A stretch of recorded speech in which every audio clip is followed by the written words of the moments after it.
सातारा लोकसभा निवडणूक 2024चा नामनिर्देशन अर्ज सातारा जिल्हाधिकारी कार्यालय येथे महालक्ष्मी आधार फाउंडेशनच्या संस्थापिका प्रतिभा शेलार यांनी दाखल केला आहे। पाहुयात त्यांच्या या प्रतिक्रिया।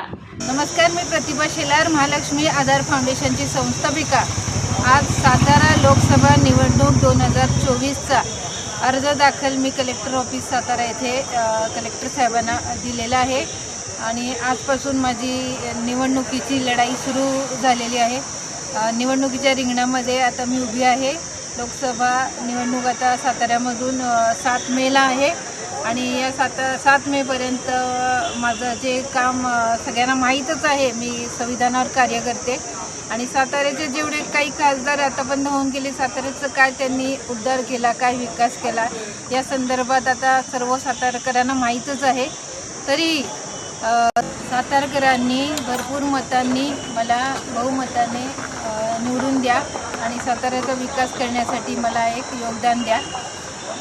सर्वांना माहीतच आहे की माझं सामाजिक कार्य संविधानावर असतं। छोटे मोठे सर्व विषय घेऊन मी कार्य करत असते, सामाजिक उपक्रम करत असते, लोकांना न्याय मिळवून देत असते। साताऱ्याचा विकास करण्यासाठी मला एक संधी द्या आणि बहुमताने मला निवडून द्या।